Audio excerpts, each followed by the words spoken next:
Welcome everyone. Welcome to our Thursday night hangout. On Thursday nights I do a real estate investors hangout, and I do either training or Q&A, or I bring on a guest.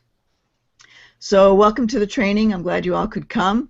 You might be watching on Facebook, Google Plus, or YouTube. It's broadcast in all of those places and also on my website.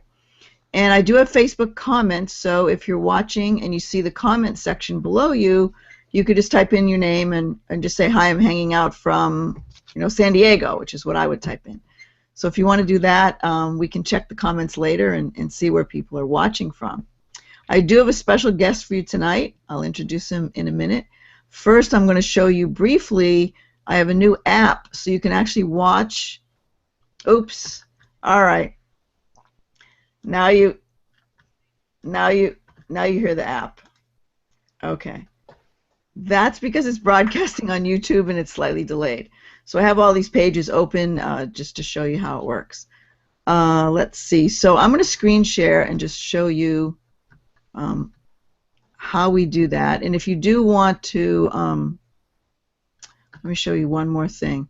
If you do want to sign up and be on our list, you can always register at wisewealthuniversity.com, and I'll show you that page in a minute, /hangouts, and then you'll get an email reminder every week of when the hangouts are, what the topic is, and who's going to be on. You don't get any other emails, so don't worry about it, and I may also post the replay there. If you miss one, you'll get a chance to watch the replay. So let me screen share right now, and I will show you where else you can watch from. Let's see. This one here. Okay. So right now this is the YouTube view, so you can watch it on YouTube. You can also watch it on G+. I have an event page, so you could watch it if you're on G+. That'd be a great place to watch from. So there, YouTube. And then on my website, it didn't start yet. I don't want to start it because it'll have a second feedback for me. So it's there, and the replays are posted on the website for the whole week until the following week. And I only change that view to the next hangout a couple hours before the new one. So if you want to check any reviews there. You can also click on the button to the right and watch all the previous hangouts, because I do keep them posted on my website as well. They're also on YouTube on a playlist. I have a playlist set up for all the previous hangouts. And the best thing that's new is I have a page, everything's called Wise Wealth University, so I have a page on Facebook, which I've had for a while. But the new thing there, and I do post when we're going to do a hangout, but the new thing there is I have an app, and sometimes I post a link to that, but if you need to find it, it's under Get More Info. So you'll kind of see my view of the app, not your view, but what I do want to show you is, yeah. So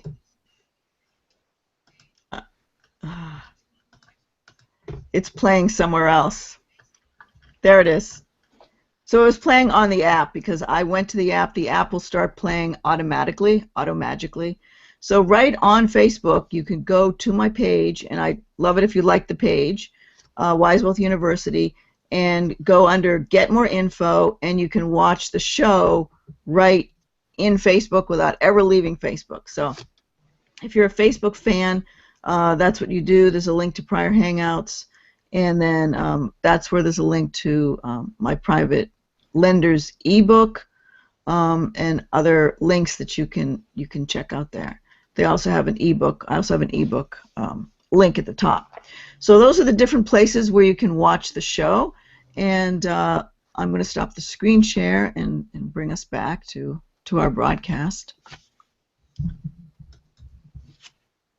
So hopefully we won't get any more shows playing on my computer on the other screen.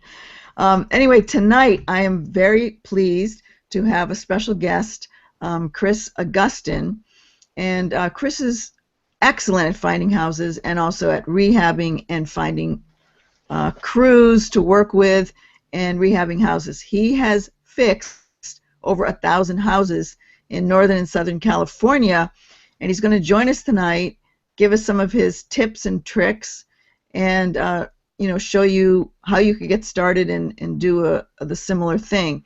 He'll also, at the end, do a little bit of comparison between different markets that cost different amounts of money in Northern and Southern California, and just tell us what we could do in those markets to save some money. So without further ado, I'm going to introduce Chris and give him his first question. There you are, Chris. Chris is on screen. So Chris, welcome to the show. Thank you. Thank you for having me. I love your plain office there. You don't have any messes in the background, so you're doing better than me. So Chris has an LLC called Nighthead LLC, and that's the one he's working out of right now. So Chris, I'm going to shoot the first question at you, which is, sure, what gives you the right to tell us about rehabbing? I did introduce you briefly and say how many houses you did do, but tell us more about your experience and tell us why we should listen to you. Okay. That question comes up a lot, I think, with anybody when it's geared towards credibility, and I think the general answer would be, oh, I've had 15, 18 years experience, but I'm not going to use that answer for this one. It's more or less because I've had experience on both the corporate side as well as the individual side.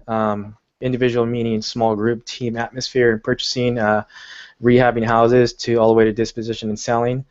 And so the 1,000 houses was actually, majority of that, I'd say 85% of that was within the past 3 years. Mm-hmm. And that's within a combination of Northern and Southern California. And so I was able to see the market before the boom, when all the big players came in the market and pretty much bought up all the inventory, and I was actually a part of that.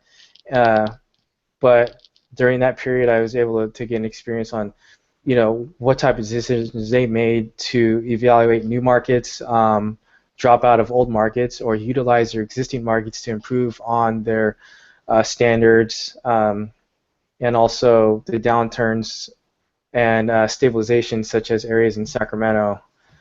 So that's what I think gives credibility is to see all the facets and adaptability in a short period of time on both the corporate scale as well as the individual scale.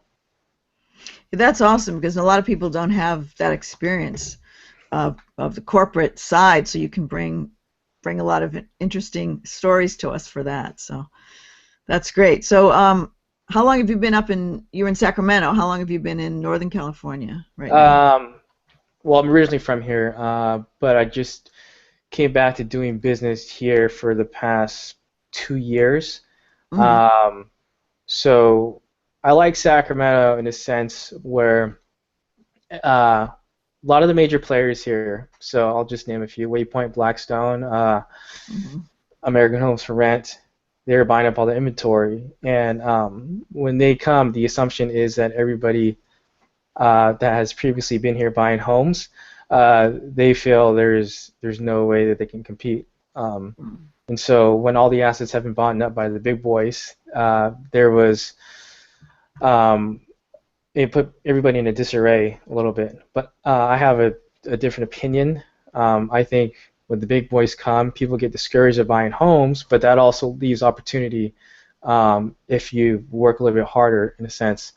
So I like Sacramento because it's spread out. You have it's a whole valley. You have like 3 different counties, all within semi-short driving distance. Mm-hmm. It's not too far from smaller cities such as Stockton and Tracy and Livermore. So there's just a tremendous amount of opportunity. It's not to say that you don't work harder. I mean, you definitely work harder for it, but it's an area where you can maintain long term, I believe. Okay, awesome. So you think it's not a market that'll burn out? I don't think it's a market that'll burn out. So I don't want to go off on a tangent here, but San Bernardino County is an actual area where it can burn out, and it did. The reason is because there's no jobs. Crime there was probably getting higher, at least. Sacramento is based on the state employment economy, right? Right. So San Bernardino doesn't have that, nor do they commute to Orange County for jobs. It's its own little sector, and it used to be reliant on the military bases. That's been shut down. So I was actually in charge of buying assets for a hedge fund over there, and I bought up all the inventory. And so now majority of the properties over there are rentals. And so as you can only imagine how that specific area goes up and then just hits a straight downturn. Whereas Sacramento is more of a stabilized line. Okay, so, good point. So if you're watching and you're from the Inland Empire, don't get mad at Chris because he was just doing his job, but he worked for a company that bought up tons of properties there, and it made it harder for the individual investor, as you might imagine, to find properties when that was the frustration in every big city. All the hedge funds were there buying them up, and they've kept them as rentals. So there's some opportunities that'll come up from that, but those opportunities weren't there at the bottom of the market like we hoped it would be. Right. And then how would that compare with Orange County? You did some work there. Yeah, so Orange County, it's a unique situation. I mean, Orange County is the spreads are a little bit, they're less, and the amount of money that you have to put out is substantially more.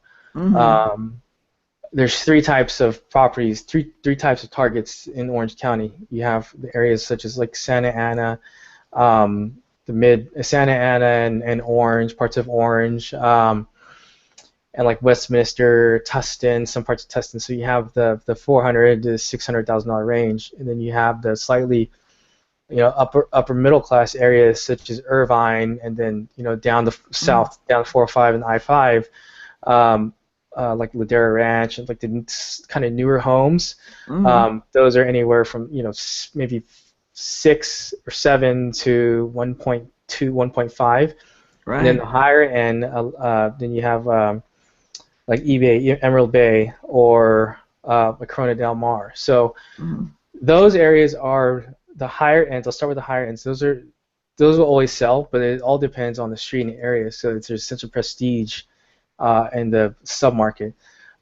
So you can make a good return flipping the higher end homes. But it's all subjective on how you rehab it. How the house is facing towards the ocean and what submarket it's in. Those are the three major factors. The buyers might buy the house and might even tear it down.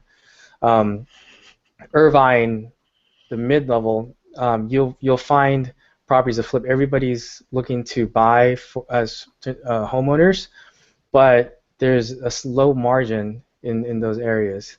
So what I'm saying is, you'll be able to make a 7 to 10% spread, but you're forking out a lot of money to do that. And then more money at risk. Yeah. Right. Going to the lower end homes, also older homes, there's always money in those, and that's where you have to be creative and try to find the spread. So questions pop up: do I change the cabinets, or do I just leave the hinges on? Those type of questions come up because you're always going to be able to sell those homes. But you just have to create the value in those. Whereas Irvine, it's hard to do that. So. Interesting that you said you could rehab a whole home and they would just tear it down and build a McMansion on the same lot. Yes, they would. The same exact lot. After all that work, they don't even like it, but they just want the lot. They just want the lot, and they want the street. Yeah, that's funny. Okay. All right, well, I'm going to move on then and ask you, what type of remodel do you focus on, and what's your average total remodel cost? And, I guess for now, let's just focus on the present market and the price range that you're working in. Okay. So Sacramento, it's fluctuating a lot. You know, it's almost like a fashion trend in a short period of time. Um, you know, last year it was the $200,000 range, between 200 and I'd say 270 on the sell side. Now it's more like I would say 150 to 225 on the sell side, and this is just my strategy because I believe lower inventory, the lower end of the spectrum, lower price homes, they're diminishing substantially, and so I'm hopping on that train right now to buy those homes up and sell them quickly because the name of the game is to higher return and sell quick, and the majority, as I stated earlier, of employment in Sacramento is a state, and so the median income or the average income combined employees can be around maybe 80,000 or something, and that would be perfect. The mid-level homes you might have a lot more competition and it's a thinner spread. People are scared to go into the areas if they're unfamiliar with the submarkets of lower-end homes, buying them for $60,000, $70,000 or $80,000. I know the streets well since I grew up here, so if you study the neighborhoods and pick and choose street by street and you have a clear understanding on which street sells, then you can be successful in buying the very lower price homes. So that's the one aspect that I focus on. The second is higher end homes, not just any higher end homes, but older homes, 1920s, so similar to like Hancock Park in Los Angeles. Those are homes built in the early 1900s. In Sacramento, we have an area called East Sacramento, Land Park, and Curtis Park. So the average there is over 300 a square foot, when entire Sacramento is probably under 150 a square foot. Okay.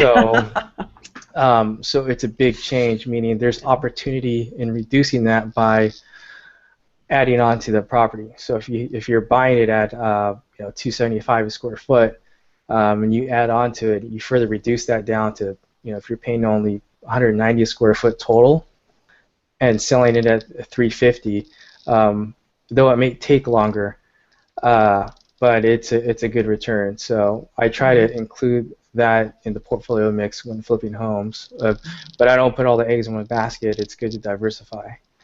So. That's a good point. I think everyone should realize there are older homes in the center downtown of just about every city we know.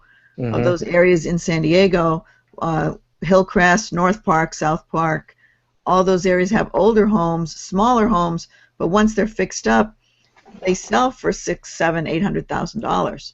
So that seems to be the area. So that area in Sacramento, and you've also mentioned where that is in LA. So if you're in those cities, find those older homes, put a little more money into them, and more money into the remodel, but you can create something that's worth quite a bit when you're done. Yeah, and so let me add on a little bit onto that too. And when people think higher end homes, they go towards the hills, or they'll go towards the ocean, or they'll go towards like the mountains where they have a massive land. I would be more cautious of buying those personally, because you have a smaller subset of buyers that are looking to buy in those areas. When you buy in areas such as you said downtown, or closer to where all the public transportation is, or closer to where the jobs are downtown, midtown, places that have sustained its value for more than 30 or 40 years, those are the places that I would target. Excellent, excellent. So can you go over sort of what your average remodel cost would be in the lower end homes versus those older homes where you do more work? Yeah, sure. So the lower end homes, the average would be, if you're purchasing a property for maybe 150 or 160, I would say roughly $30,000. That's across the board, but I mean that all can change depending on the area. So when I was working for the funds, there's a bunch of criteria to go by. We couldn't buy a home that exceeded 30% cost of of the total cost basis, right? Oh, So the repair couldn't exceed 30%. right, the Okay. repair, the rehab, the capex couldn't exceed that. That's just because they have their fund criteria. Mm. But on a smaller basis, individual team basis, it's all about the return. So if I'm confident that we can purchase a property and earn 15%, but yet the capex would exceed total costs of 30%, I would still go for it. Mm. So it's nowadays they have all these, the flipping shows on TV, so there's a Right, right. lot more competition. You can't, Yeah. like, let's say 10 years ago we'd be able to buy a home, just keep the cabinets, throw on granite countertops, Hmm. keep the vanity, throw on a granite vanity, or vanity top, change the flooring and the baseboards, and paint inside and out, and call it a day, and make a 20% return. Mm. You can't do that anymore. Yeah. So you have to be really picky and choosy in what you do. And I think the key is, when you're doing a 200 price range home, is to look as if you're over improving the house, but you're not necessarily Okay. doing so. Hmm. So it's key to find certain things, such as obviously the kitchen and the bathroom. Throw a Hmm. lot of money into the flooring in there, and throw a lot of money into the tile work in the bathroom. And so, Hmm. most likely not all the comps are going to be doing that because they're doing it on scale. They're buying so many homes they can't concentrate on just Hmm. one. So Right. So when you say look like you're over improving it, focus on the kitchen and bath where people buy the most, and you can add the most bling there, I guess. yeah, yeah. So when you're tiling a bathroom, you want to tile all the way up to the ceiling. These are just examples, but you want to tile all Hmm. the way up to the ceiling versus, most of the comps that I'm looking at, they don't tile to the ceiling, and they're using the Yeah. same 10 by 10 tile. And so if they're going to use 10 by 10 tile, I'm going to use rectangular. So I'm going to go on a grid, so I know that's different. Hmm. Um, and then if they're using the same earth tone colors, then I'm going to stay away from all earth tone colors. I mean, they'll be neutral colors, but not all earth tone. Hmm. It's almost like staying ahead of the trend. It's kind of like you're beating the market as if you're trading stocks. It's the same thing in Right. real estate. So So your house looks different than all the other ones on the you market always then. always Right. always want to be different because that's the timing. Especially if you're leveraging hard money, it's all timing. Hmm. So yeah. Oh, that's good. That's good. A good tip for everyone. So tell us a little bit about how you estimate your costs when you look at a house. How do you decide what to put in the budget? Um, how do you calculate it? Do you use a certain percentage, use categories, or do you have a very detailed SKU list that you use? Well, so nowadays I can pretty much go in a house and tell if it's a 25,000 fix or a $30,000 fix. Hmm. Um, Before I would go in, look at the house, um, and then have my number in my head, and then go back in and do a scope of work. Uh, but I think for everybody, as a general rule, should have two options in selling a house, because as you already know, the market's constantly changing, Hmm. and that's just for buyers and sellers, meaning interest rates, and that has an overall effect on how fast you sell your home. So I think you should always have two options. And so what I mean by that is if you're going into a house and you're purchasing it for 150,000 and you expect to make just say you expect to make a 15% return with changing the windows and doing everything to the house.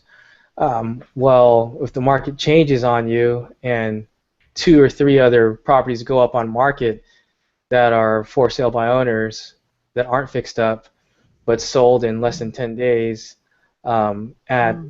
a price point 10,000 and then what you were planning on selling yours for, then you're in some trouble. Yeah. So Yeah. so you should have two options, meaning you should have a blowout option where you're planning on fixing up the whole house and you have a set return in mind based on that.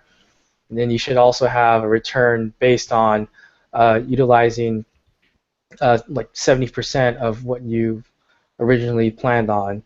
Uh, and to save that, it really depends on what house it is. But for example, I would look at should I change the windows or should I not change the windows? Or if it's a 1920s home or something, should I change the electrical or should I keep the electrical? Or carport or no carport? So those are some of the things that I would keep in mind, because you can always, you're going to pay your guys periodically. You're not going to pay them all at once. So you can always change something in the middle. That's a good point about, improving it too much. I remember driving by a house that a friend had done, and when I drove by, I thought, oh, they're not going to make any money, because they had improved everything. I knew they'd done the front yard, the backyard, the inside was beautiful, and I know there's just not that much room in any rehab to do everything. So you do have to pick what's going to have the most impact. Yep, that's right. Very, very good point. People tend to want to fix it up because they think they're going to live there, and they think, I want to make it all just right so that it'll be all new, and you just can't do everything to the house. That's right. Yep, that's exactly right. Yeah.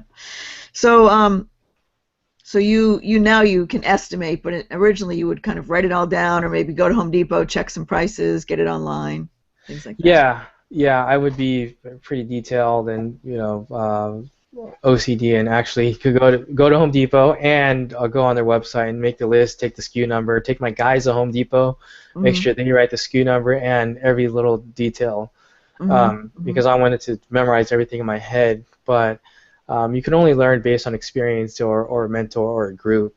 It's hard to get everything on a technical basis and just absorb all the numbers and all the prices at once. Oh yeah.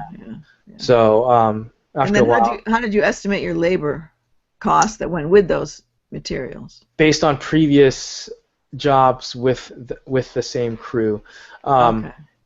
Not saying I use the same crew all the time, but if I've used them before, it could be yesterday or it can be last year. I know how much they have charged, and I know the going rate as well. I'll also call some colleagues up and if there's a question in something. How much should this cost?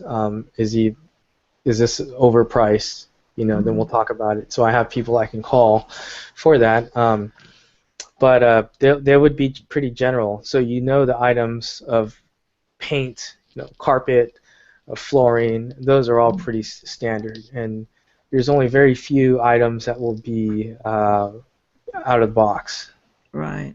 So would you use the square footage for flooring, paint, and things like that, the size of the house, to determine what the labor cost would be? They do that. They use the square footage. They'll ask me how much square footage, and then I would tell them.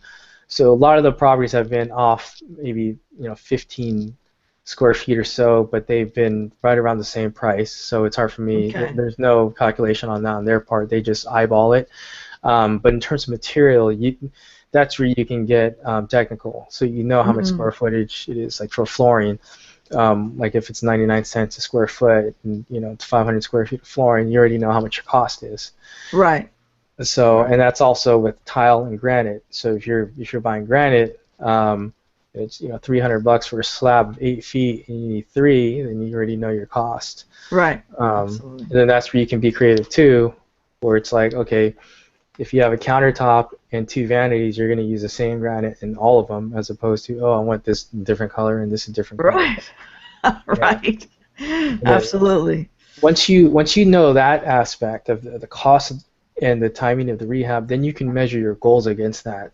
So know how much you spend on the last one, then you're trying to beat that as a bench line.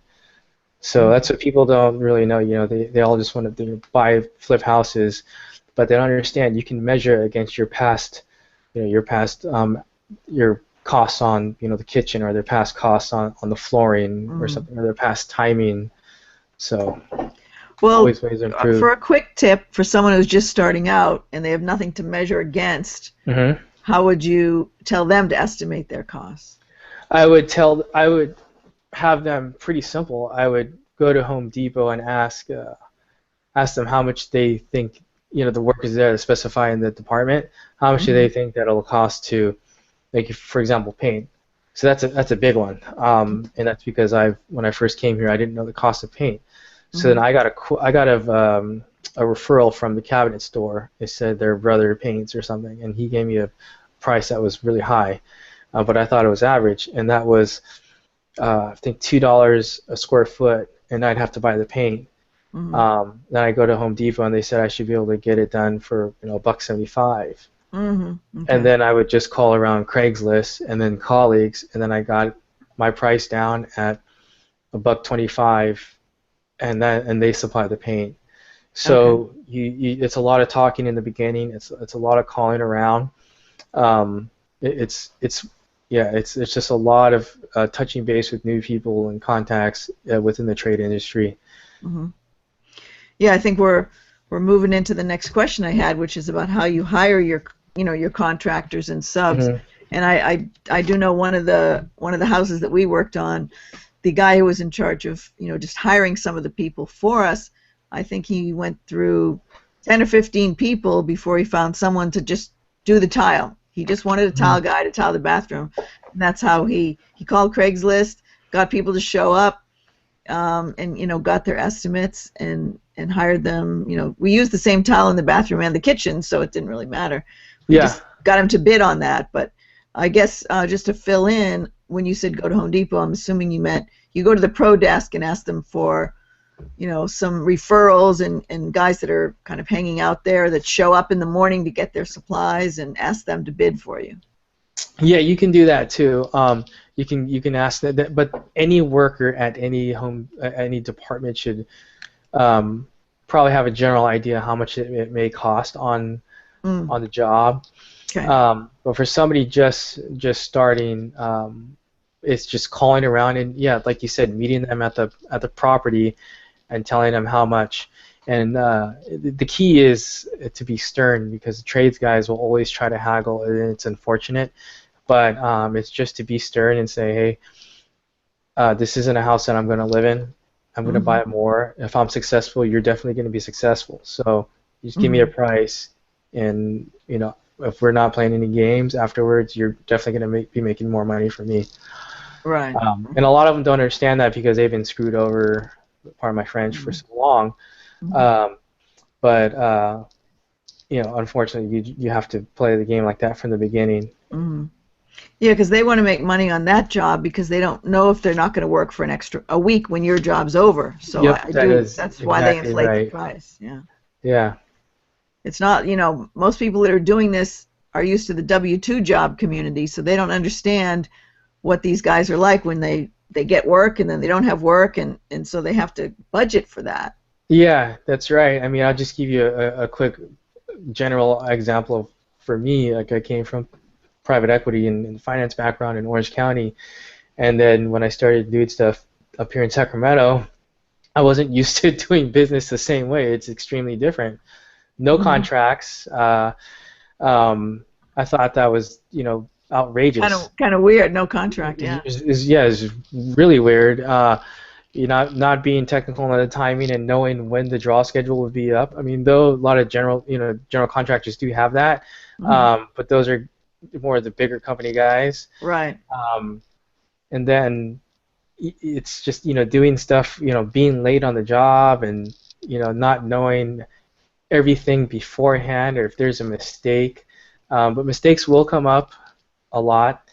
So like for example, if they think they can get away with 3 gallons of paint, and you have to buy another gallon or even a pint or a quart or something, then you might have to do that. But they weren't, that doesn't necessarily mean they were just saying that and with negative intentions. There are mistakes that come up. Yeah. So I just wasn't used to that stuff. So basically up there you're saying you don't even have a written contract with the guys that are doing the work for you. I don't have a written contract, but what I do is I do type everything out on a spreadsheet. I make them sign it with a date that just gives a little bit a mutual understanding of what the expectations are for the job. It's better than having nothing, and you can go back and say, we were supposed to do this, look at the paper. It's not going to hold that much ground, and you can't really push back too much, but it does give some a basis. Right. I guess what you're saying is they didn't have a contract, so you made up one and Exactly. sign it, you know? Yeah, they don't have a general general contract of work or anything Right, like that. right. Of course, the hedge funds that you were working for wanted to have bigger contractors so that they could keep the work going, so they were hiring a different type of person. My feeling is when you hire a GC to do some of these rehabs is you're not going to make any money on it. Yeah, Yeah. exactly. And that's why it's key. The questions you're asking are very, very good in saving the money and not necessarily having to go to a fully licensed GC company, whereas you can do it yourself. You can act as a GC yourself, or even pretty much like, as I say, half a GC, because you might have one guy that knows 10 more people than you, and he'll help you with everything. So. Yes, you're hiring your subs and you're interviewing these people and getting the best ones, and then you get some referrals from the guys that you do hire know other guys that they're willing to work with. Yep, it's like a ripple effect. Yep, exactly. Yeah. So it's really, you can't do it unless you start. Yeah, you cannot do it unless you start. And I didn't know the trade industry is so big, and there's so many people out there eager to work. There's so many people. Like I've met many different, like stucco guys, drywall guys, fencing guys. I've even, like, just last week I've had guys that went to our property in North Sacramento on Belden Street, knock on the door and say, "Hey, I do fencing. Is there any work that can I get?" Yeah, so you're gonna meet people definitely. You're gonna find them. You have to start. Get out there and get started. Yeah. Okay. All right. So and what strategies do you use to keep the costs down and regulate your budget, while you're in the middle of it? So what I look at is there's two things that I have my eye on, and that's not just the budget, it's the comparables. And so my original analysis, which is like the high point, we can definitely get X amount. So I'm looking at the high point. Can we definitely get 250 at a bread and butter property, or a property that's blown out, fully rehab, or can we skimp a little bit here and there and sell it at 240, worst case scenario, if we happen to go over budget by X amount? Can I not have or should I not have to change the windows out or something like that? But to keep the costs low, I already have my materials, as I was stating earlier, on the square footage of the rooms, and how many gallons of paint. You have your materials lined up. It's hard to be accurate on some stuff, but on most of the items you can be accurate on. Appliances, you'll know the cost of appliances beforehand, and you can go to Sears Outlet Center and you'll know that. The baseboards, just measure that and you'll have that. The flooring and the paint, countertops, you'll know. Cabinets, you'll know. But things that might go over budget are like the plumbing or the gas lines, stuff like that may not go up substantially, but if they do, you should have a plan B where, okay, well, I can't hit the 250 mark because we're already over budget, $4,000, and so I can't buy the stainless steel, appliances that I needed. So we're gonna have to go with black appliances, so I can save money. So that's not going to be, all the comparables have stainless steel, so I have to go with the black appliances, or I have to get this granite that's on sale. I can't get the other granite. So you should always have a range. You shouldn't, when you're valuing property, you shouldn't have, we can sell it for and make 250 out of it, or sell for 250. You should have a range. The low end 240, the high end 250, and then the extent of rehab should correlate to that. And you can control that rehab cost throughout the process. So there's certain things that might come up, and the key to being a good flipper is identifying those.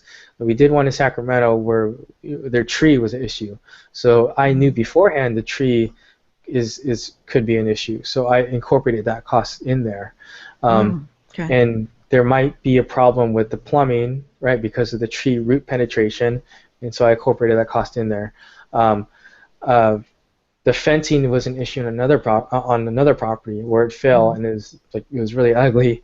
So, but I didn't touch it yet. We left that until until the buyer said, "Hey, I Can you needed." fix it? Yeah. Yeah. It was the fencing and concrete. The concrete was muffled up. He didn't call it the concrete, so I'm glad I didn't fix it. So certain things you don't want to touch, and you can juggle the budget here and there. But again, the key to identifying, the key to making money in the business is identifying what you should hold off on, and then fix that later on through escrow if you have to.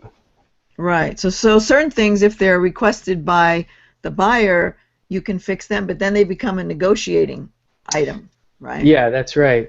And so other items are if there's no central heat and air, this is just an example, but just say central heat and air properties are selling at 150, and no central heat and air properties are selling at 135. Well, I would, if you're trying to sell it fast, depending on your intent, then I wouldn't do the central heat and air if I'm trying to sell it fast. I would probably put in some wall units or something instead of a full-blown ducts and a full system outside. So. Right, and that's for the older homes that have the wall units already. Yeah. Yeah. If it already has central air, you either have to maintain it or do something. But some of these older homes do have the wall units, and they've worked fine for years as long as you paint them up, fix them up, nice. Yep, that's right. So that's a good way to clarify that.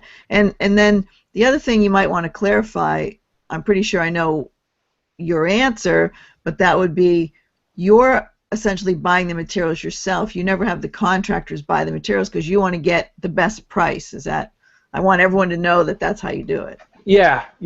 So I'm buying the materials, though they may pick them up, and that depends on your rapport with your guys working.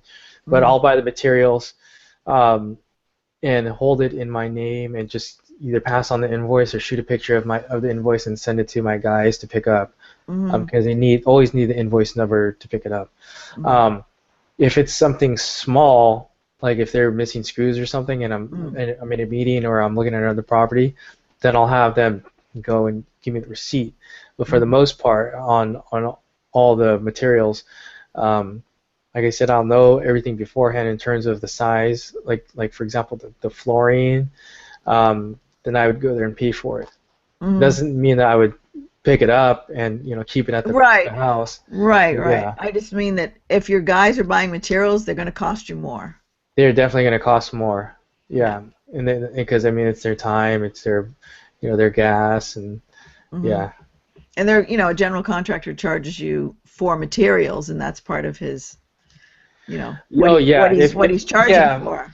Yeah, I see. Okay, so if they're gonna charge more money on top of the cost of materials if they have to provide the materials. Yeah. Yes, that's absolutely true. And in those cases, you just really can't make money flipping a house if you do it that way. Yeah, that's correct. That's pretty much like pressing the easy button. That's making no money.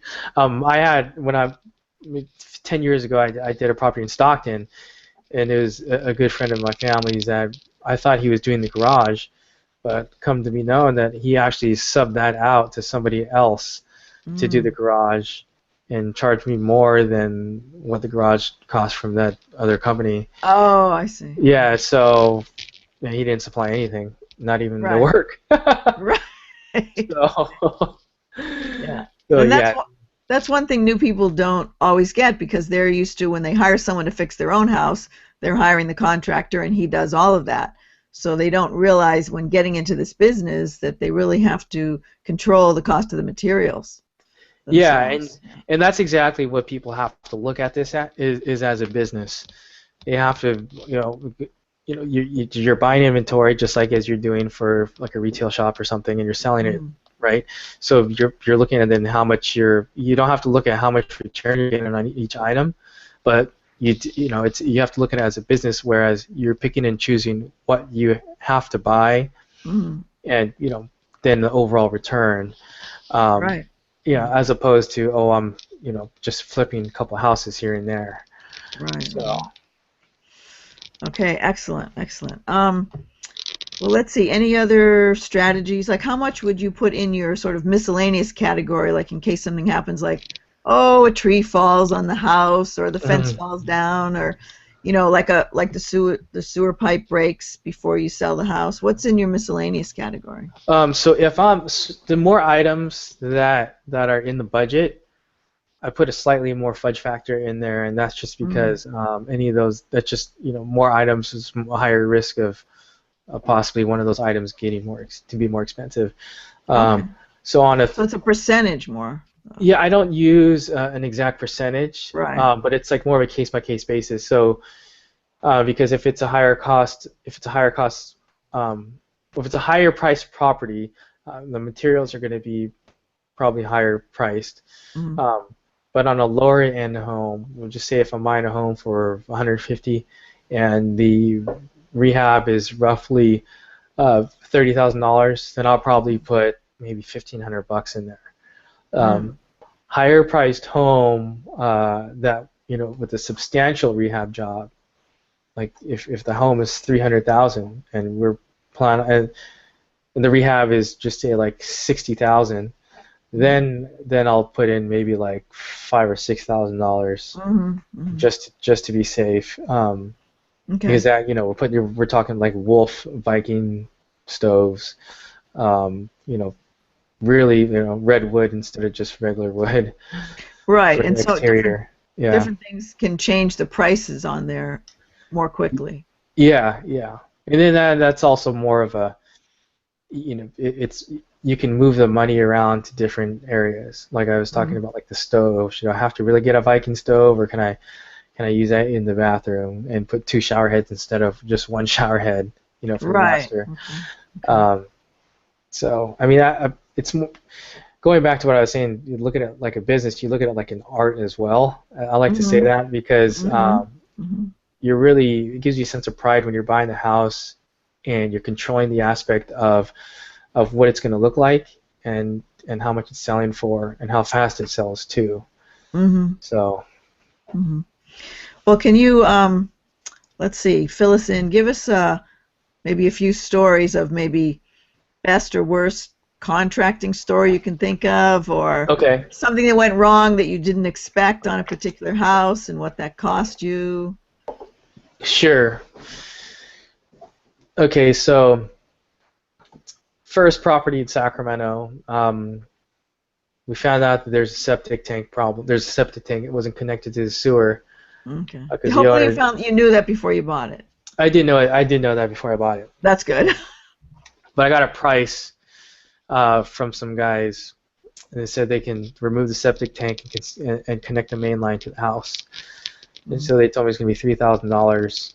I said, "Oh, okay, that's that's better than $20,000." Right. So we went ahead and I went ahead and moved forward with that, and they were supposed to be finishing the work in 2-week period where I was going to be in Hawaii for the next 7 days. So as soon as I landed in Hawaii, he called and said it's going to be $7,000, maybe $20,000. No. Yeah, and so. Welcome to Honolulu. Yeah, welcome to Honolulu, right? And so I pretty much thought about it. I didn't react. The first thing you do is you never react. Don't let them get to you. I just thought about it. And the next day, I just pretty much told them, you know what, just don't even go near the house anymore, because I already knew their intention, and I was able to get it done for $4,000, and I didn't have to pay them until it was done. And so with these guys, I had to pay them up front, but I was able to get it done for $4,000. So that was pretty bad. It was just, I mean, it seems short and simple, but it wasn't. I mean, I had to wait till you got back to find someone else. Yeah, and then the neighbors weren't happy because there was a big ditch in there. It's the scope of the job that was pretty bad. That was left hanging. There's caution tape all over. It was a cul-de-sac. Oh, they started it. They started it already. They started digging. As soon as you went to Hawaii, they said it's $7,000. Yeah. Oh. So that wasn't good. So I've heard that though. There's a lot of contractors that'll underbid and then change it in the middle of the job, right? Yeah, yeah, and so that's why well, real simple. You look at money as power as a ticket.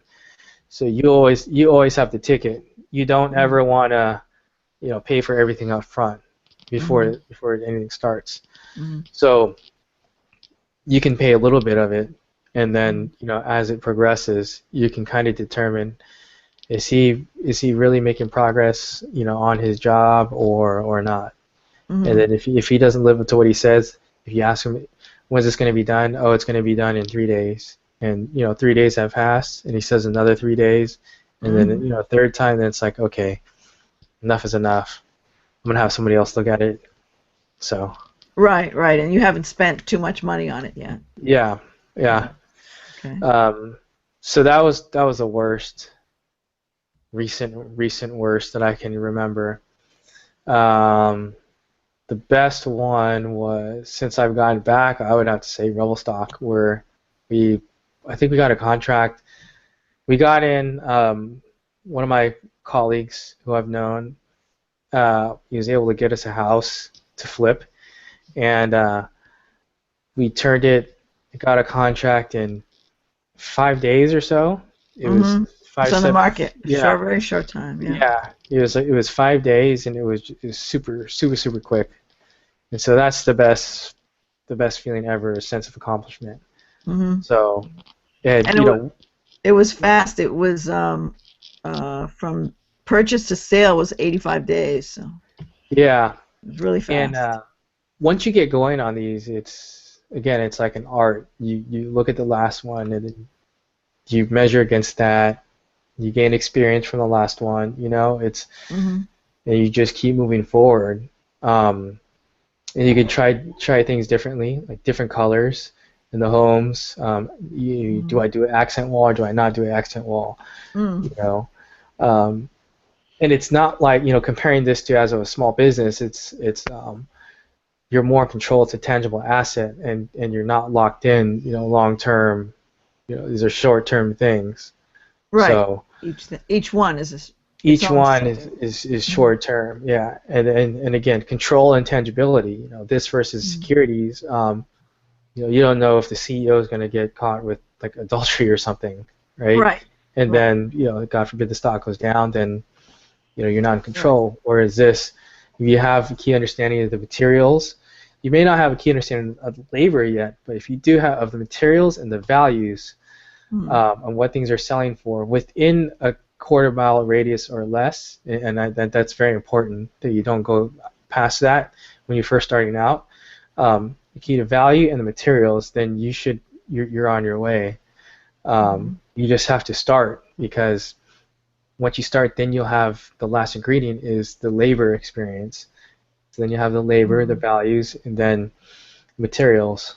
So. No, I like what you said about comparison to, stock market investments, because, if it's a house, you drive by it, you see it, you know where your money is. In the stock market, you have no idea what the CEO is doing, what all the C-level people are doing. You don't know what they're thinking, what they're planning, when they're planning to sell the company and go on, or if they're trying to do an Enron. You have no idea, but your money's in the stock. So, this way, you go in the house, you walk through it, you go, yep, my money's right there. I can see my money. You can see it, and you can see it, and you can control it throughout the process, right? And when you're getting opinions from people, it's a quick, simple. Oh, yes, I like it. What do you like? Oh, I like the colors you chose. They're nice.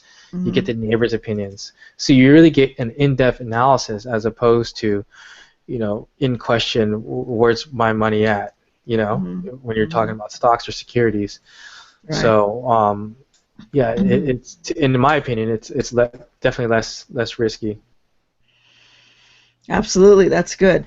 All right, so I do have another question, which is, what are the differences that you see between markets? So you could either compare Northern and Southern California, or like what you did earlier, is an inexpensive market versus a more expensive market, and how do you adjust what you do and what what you look for and how you rehab in those markets.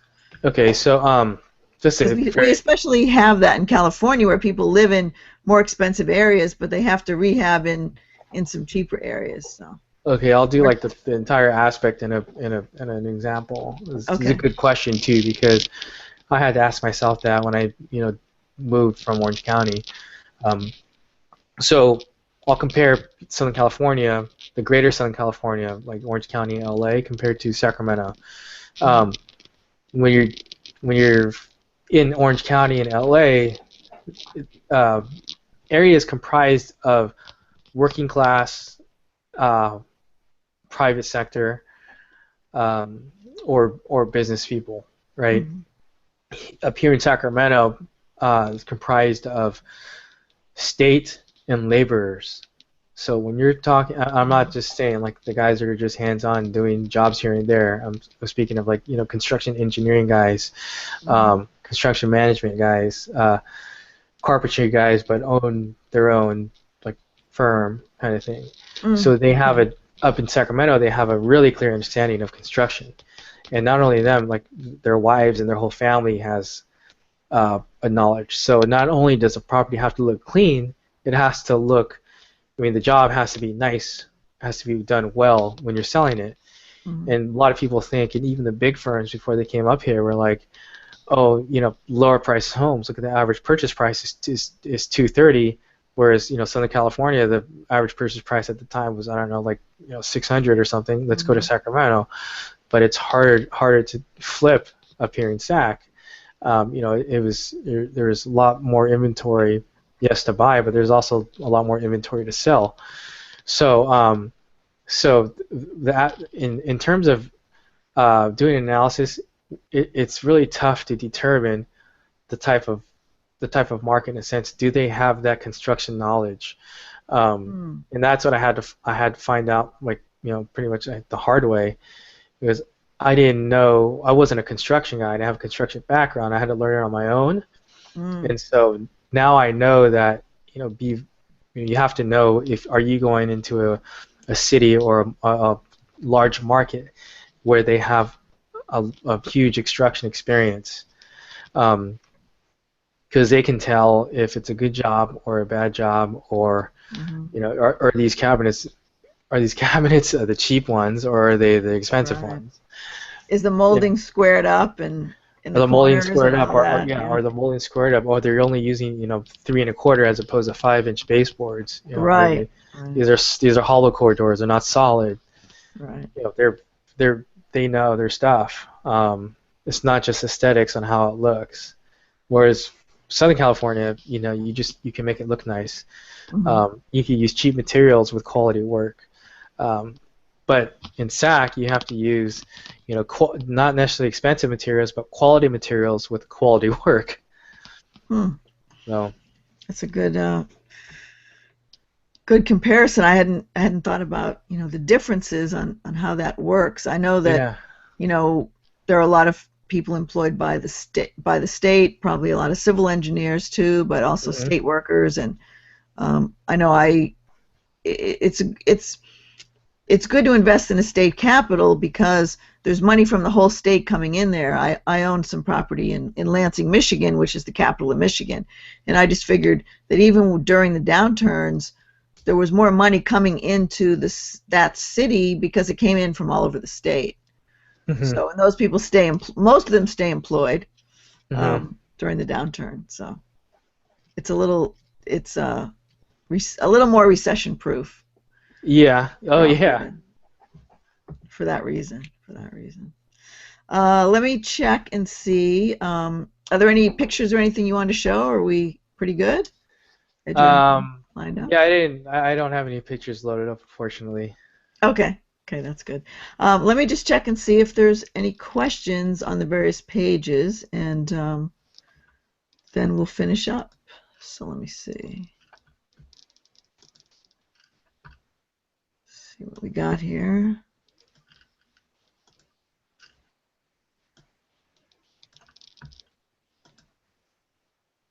Okay, good. There's no questions for Chris. Chris, is there anything else you want to add before we close out? Anything you might have missed, or tips No. for the new investor? Um, Tips for the new investor, I would say you'd have to start to get to know, to have an understanding. Um, you'd have to start because I've met a wider of all different types of people that have started in this business. Anywhere from doctors and lawyers all the way down to trades guys. Mm-hmm. And some guys are a little bit too technical and never make a move. They pass up opportunity that way. And then analysis paralysis. yeah, Yeah. exactly. And then some move too fast. So I would think just controlled movement. You just have to start. So you start slow, you get one, and then it'll all come together. Because sooner or later, a lot of the inventory is going to be bought up, and it's going to be hard to find. Like for Sacramento, it's going to be hard to find anything below 200,000. I mean, below 100,000 in the next 5 years. I'm guessing. So there's always opportunity. Well, excellent, excellent. Thank you very much for all the tips and everything that you shared with us tonight. And thank everyone. I want to thank everyone for watching. I'll go over just a little bit of where you can watch our shows. I have a website, wisewealthuniversity.com/hangouts, and you can go there and sign up for the weekly show, and you'll get an email reminder. And also, once you sign up, you have access to all the previous Hangouts. I think we started back in October, November 2014, so there's quite a few there. And we're also broadcasting on YouTube, and there's a playlist there with all the Hangouts. You can also pick up, let me pull up this other one here. If you want to follow Pink Professor on Twitter, I also post reminders of when the Hangouts are on there. You can't watch it directly on Twitter, but you can see the reminders. So we do this every Thursday night at 6 p.m. If you have suggestions, put something in the comment of somebody you'd like me to interview. And I really want to thank Chris for giving us his time tonight. He's a busy guy, and sharing with us all the broad knowledge that he has. I've known Chris for about a year. I really didn't even know that he'd done 1,000 houses, because usually you don't ask people those questions. And so, I just wanted to know how many, he'd done, and that's really a very, very impressive record. And I'm glad that he was able to come on tonight and share with us, all the knowledge that he has from his years of experience. So thank you very much, Chris, for being with us Thanks for having me. Definitely a pleasure. All right. Thank you, everyone. So I'll see you all next Thursday night. Remember to sign up, and have a great week. All right. Good night. Good night.